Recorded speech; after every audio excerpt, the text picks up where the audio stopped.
The idea that human nature is inherently greedy is always used as the main argument against communism. But one thing to remember when considering this quality is that human behavior is shaped by these social and economic systems that we live in. Humans are also cooperative, empathetic, and loving social beings. Greed is only one quality that we have amongst many other qualities. But because capitalism at its core is perpetually incentivizing greed and individuality, that ends up being the leading quality throughout our society. You see, thanks to colonial plunder, we get to live under a global capitalist system that incentivizes and rewards that type of behavior. Now, why should we continue to uphold and protect a system that rewards one of the worst qualities we have as humans? Is it because cooperation can't be the leading quality in our society? No, it's because the greedy already control the economy, the politics, the media, the military, and they do everything they can to preserve their positions of power. Like fighting people, ideologies, and movements that build alternatives to their positions of power by using things like propaganda, militaristic threats, sanctions, and acts of constant sabotage. Listen, cooperation can easily be the leading quality in society if we structure society around cooperative principles. We can easily overcome the conditions that create greed, like private control, artificial scarcity, and individuality, and establish systems that instead incentivize cooperation. Things like collective control, collective identity, and collective goals. But there will need to be some form of revolutionary conscious change or revolutionary leadership that can help spearhead the transformation of the system overall. If that doesn't happen, then guess what? We'll continue to produce the qualities that lead to a predatory, selfish, greedy society. This, my friends and future comrades, is why communism is not a utopian idea. It is a goal worth striving towards and developing. The people who fear communism or say communism is a utopian concept do not understand what a communist is or what communism is. They simply don't. So I'll explain it for you. Now, a communist is simply a person who dedicates themselves to the liberation of the working class. They aim to lead and guide the working class through the class war that is currently being waged against them by using a science called dialectical historical materialism to develop socialism. That is what a communist is. Now, if you watched the last 5 videos I put out explaining the Marxist movement, especially this one and that one, then you should have a pretty solid understanding of what I'm talking about. Now, communism, on the other hand, is the movement of the working class that begins when the means of production or the economic heights of the economy are seized by the general public. From there, it is used to progressively finance and develop the material conditions that free all people in society. That is what communism is all about. Communism is a movement of the working class that's focused on building unity, community, and cooperation. And there are 3 things that communists believe would lead to the freeing of all people. The first one is the dismantling of class structures. You see, when communists talk about abolishing private property, they're talking about property relations, not your personal belongings. We aim to turn private production into social production because both the workers and the investors are needed to create value. You can't have one without the other. So why is total power concentrated into the hands of the investors? Well, simply put, that's because the investors set it up that way.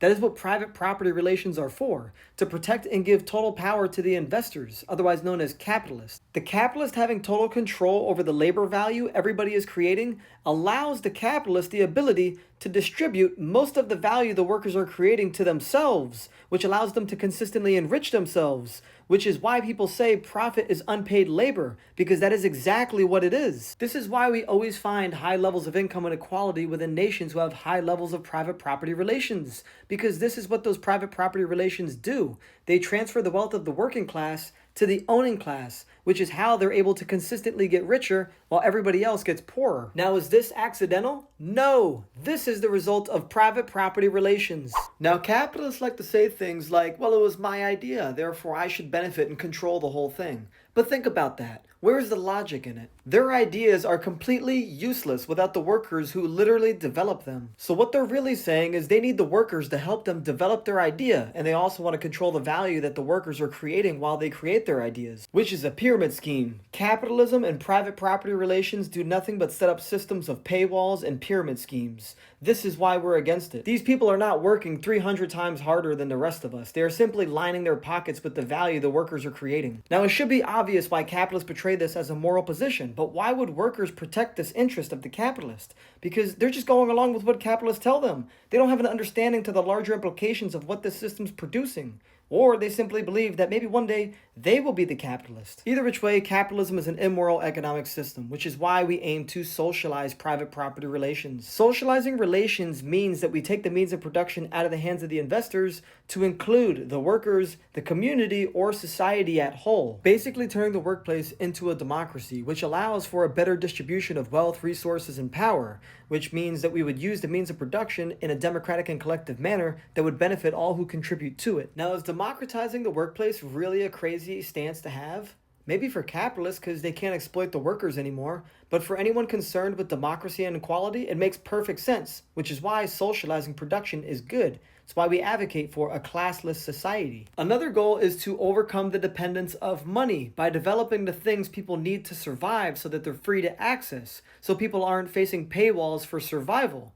This is why we advocate for a moneyless society. You see, when you bring food, housing, water, energy, transportation, education, healthcare, and more, when you bring these things under the control of the public, it can be financed and developed by the public so that it's eventually free to access to all people, giving all people financial freedom. Now, it shouldn't be a crazy statement to suggest that your life shouldn't be a business opportunity for somebody else to exploit for profit. But that is a crazy statement for a lot of people because they believe free markets are the way to solve the needs of the people. Listen, they are not. Markets are not there to solve the needs of the people. They're there to maximize profits. And if you can't afford the prices that markets set, then your needs are not going to be met. And because markets are always geared towards making as much money as possible, there's always going to be a portion of people who cannot get what they need. This is why 1 million homeless people can exist at the same time that there are 16 million empty homes available. This is also why 1 million people can be struggling to access vital health services despite it being billions of dollars cheaper and far more efficient at saving hundreds of thousands of lives if it were just socialized. Free markets are the reason why millions of Americans cannot access healthy food. It's also why dozens of Americans are going to bed hungry at night and starving. It's not because we don't have enough food. We have more than enough food to feed the world almost twice over. We have a systematic issue. You see, there is a reason why the best healthcare, education, and transportation systems are found in countries where they socialize them. There is also a reason why the highest homeownership rates are found in socialist or ex-socialist nations. Capitalists love to scream freedom, but where is the freedom to food, freedom to housing, freedom to water, energy, education, healthcare, and more? Where are the things that give us actual freedom? This is not a utopian concept. We can easily develop these things so that they're free to access to all people. The problem is they're left open for private ownership, so capitalists buy them, then gatekeep their access so they can sell or rent temporary access to you infinitely so they can enrich themselves forever. Now, isn't that a dumb concept? Think about it. Giving people private control over vital resources ensures us that we'll never truly have freedom to our own survival. This is why communists and socialists advocate to socialize the basic necessities of survival, so we can create the actual freedom needed to be moneyless. A moneyless society being a radical goal of the communist movement. Now, the final goal is the stateless society. Now, the state for communists only exists to organize and defend socialism and fight capitalism. Once capitalism is defeated and society is fully developed and self-sufficient, the state ceases to have purpose, gradually giving way to a stateless society. Now, this would be the end goals of the Marxist movement, to gradually progress towards the classless, stateless, moneyless society. And you can't tell me these goals are not worth striving towards. They're obviously great ideas, and yes, there are many nations who are committed to these goals in their own way, but they're all still in the early underdeveloped stages of it, mainly because of imperial invasion, sabotage, and suppression to prevent them from creating an alternative that is better, but also because it's a progressive movement. You don't just arrive to the end goals of Marxism overnight. You have to gradually develop towards it. And you also have to defend your gains at the same time, over time, to make it reality. So although there is a lot that we can learn from the individuals of other nations, from the past and present, maybe some things we'd like to keep, and some things we'd like to add, at the end of the day, nothing changes if nothing's changed. The only way we overcome this is with theory, organization, and strategy. So join the socialist or communist parties near you. Let's organize and engage with our communities and build the alternatives that are necessary to overcome capitalism.